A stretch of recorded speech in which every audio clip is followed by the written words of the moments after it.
Hi friends, welcome to my wonderful life. இன்றைக்கி வீடியோவில் என்னோடய ஃப்ரிட்ஜு வந்து நான் எப்படி க்ளீன் பண்ணேன், எப்படி ரீஆர்கனைஸ் பண்ணேன்னு சொல்லி பார்க்கலாம். பட் அதுக்கு முன்னாடி சில விஷயங்கள் என்னோடய நேட்டிவ் வந்துட்டு தூத்துக்குடி தான். ஸோ அது இப்போ ரொம்பவே மோசமான நிலையிலேருந்து இப்போ தான் மீண்டு வந்துட்டுருக்காங்க எல்லோரும். ஆக்சுவலாக நான் வந்து 1 மந்த்தாக வந்து அம்மா வீட்டில் தான் இருந்தேன். இங்கே வந்து ஒரு 2 வீக்ஸ் தான் அதுக்குள்ளே இப்படி ஒரு பெரிய சேட் நியூஸ் வந்துருச்சு.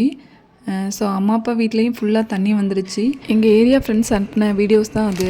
தண்ணியெல்லாம் வடிஞ்சு இப்போ தான் எல்லாம் சேஃபாக இருக்காங்கன்னு சொன்னப்புறம் தான் கொஞ்சம் ரிலாக்ஸ்டாக இருக்குது. இனி நம்ம வேலையை ஸ்டார்ட் பண்ணலான்னு சொல்லிவிட்டு இன்றைக்கி ஃப்ரிட்ஜ் எல்லாம் க்ளீன் பண்ணலான்னு சொல்லிவிட்டு அதுக்கெல்லாம் எடுத்து வச்சுட்டு இருந்தேன்.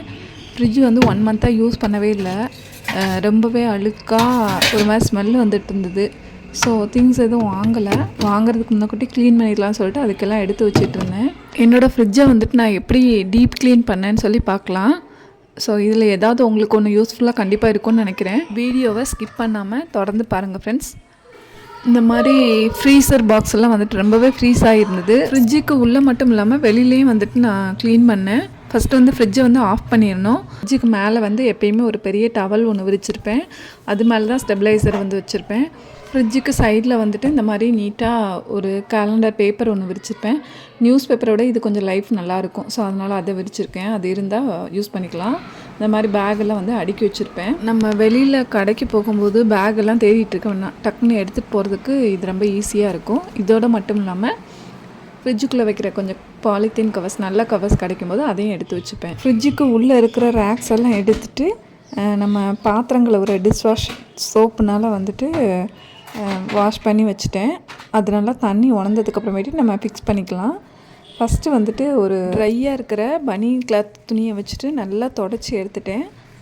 அதுக்கப்புறமேட்டி ஒரு பவுலில் வந்துட்டு கொஞ்சமாக நல்ல தண்ணி எடுத்து அதோட கொஞ்சமாக தூள் உப்பு, அப்புறமேட்டு ஒரு ஹாஃப் சைஸ் லெமனை வந்து புழிஞ்சு விட்டுட்டேன். ஃப்ரிட்ஜுக்கு உள்ளே வந்துட்டு நம்ம வந்து டிஷ்வாஷ் ஜெல்லு அந்த மாதிரி எதுவும் யூஸ் பண்ண முடியாது. ஸோ அதை பண்ணோன்னா வேறு மாதிரி ஸ்மெல் வரும். ஸோ அதுக்காக இந்த மாதிரி லெமனை புழிஞ்சு விட்டு அதோட உப்பு போட்டிங்கன்னா அதில் இருக்கிற அழுக்கு ஃபுல்லாக வந்துடும்.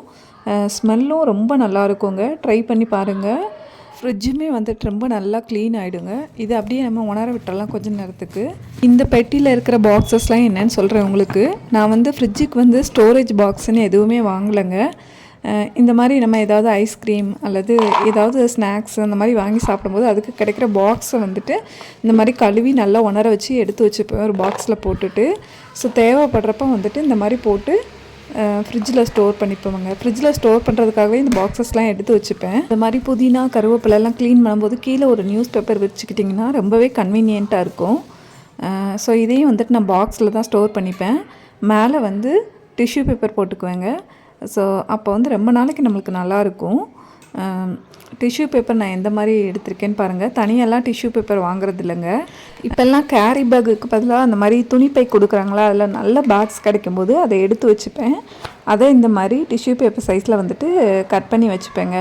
டிஷ்யூ பேப்பரை விட இது கொஞ்சம் நல்லா தண்ணி உறிஞ்சும். ஸோ அதனால் ரொம்பவே நல்லாயிருக்கும். நம்ம வச்சுருக்கிற புதினா, கொத்தமல்லி எல்லாம் ஒரு 10 நாளைக்கு பக்கம் நல்லா ஃப்ரெஷ்ஷாகவே இருக்குங்க. இதே மாதிரி இஞ்சி, லெமன் இது எல்லாமே பாக்ஸில் போட்டு வச்சுப்பேன். லெமன் வந்து நிறையா இருந்துச்சுன்னா கேரி பேக்கில் போட்டு வைப்பேன். இன்றைக்கி கொஞ்சம் கம்மியாக இருக்கிறனால அதையும் வந்து பாக்ஸ்லேயே வந்து நான் ஸ்டோர் பண்ணிட்டேன். ஸோ மற்ற காய்கறி எல்லாத்தையுமே வந்து கேரி பேக்கில் போட்டு வச்சுட்டேன்.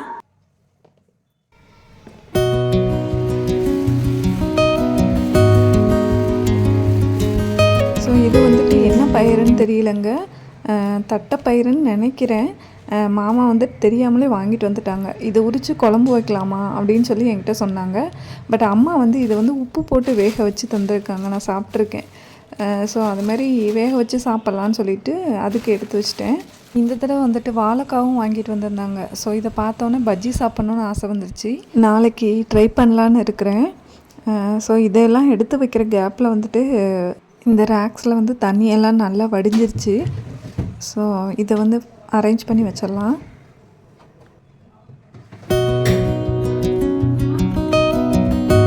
ஃபைனலாக பாருங்கள், ஃப்ரிட்ஜு வந்து ரொம்பவே க்ளீனாக நல்ல அரோமாவோடு இருந்துச்சு. பார்க்கவே ரொம்ப ஹாப்பியாக இருந்துச்சு.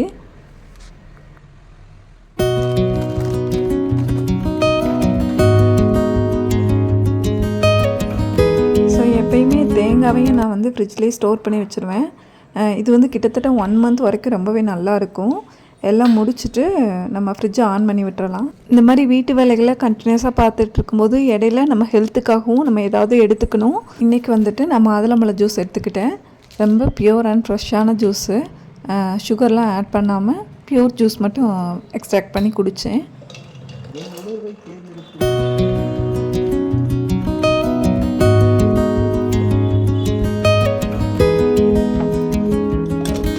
இதுக்கு மேலே வீடியோ எடுக்கிறதுக்கு டைம் இல்லை. மதியம் லஞ்ச் ரெடி பண்ணணும், டைம் ஆயிடுச்சு. ஸோ ஃபோனை தூக்கி ஓரமாக வச்சுட்டு லஞ்சுக்கு என்ன பண்ணேன்னா சாம்பார், கத்திரிக்காய் அவரைக்காய் போட்டு சாம்பார், கொஞ்சமாக புடலங்காய் பொரியல், அப்புறம் வாழைக்காய் பொரியல் ரெண்டும் பண்ணியிருந்தேன். ஸோ லஞ்சு சாப்பிட்டுட்டு கொஞ்சம் நேரம் ரெஸ்ட் எடுத்துகிட்டு மாமா வாங்கிட்டு வந்திருந்த பயிரை வேக வச்சு எடுத்து வச்சிடலான்னு சொல்லிட்டு அதுக்கெல்லாம் எடுத்து வச்சிட்ருந்தேன். இந்த பயிரை வந்து நல்லா அலசிட்டு கொஞ்சமாக உப்பு தண்ணி சேர்த்து நல்லா வேக வச்சு எடுத்துக்கலாம். ஒரு 2 விசில்லே வந்துட்டு வெந்துடும்.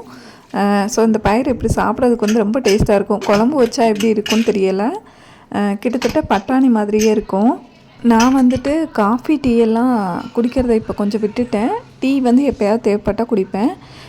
ஸோ காஃபி சுத்தமாக குடிக்கவே மாட்டேன். இன்றைக்கி என்னென்னு தெரியல, காஃபி குடிக்கணும்னு தோணிகிட்டே இருந்துச்சு. ஆசைப்பட்டால் உடனே செஞ்சிடணும். ஸோ ₹2 ப்ரூ சாஷே வாங்கிட்டு இந்த மாதிரி உடனே காஃபி ரெடி பண்ணி அதோட நான் வேக வச்ச பயிரையும் வச்சு நானும் மாமாவும் குடித்தோம்.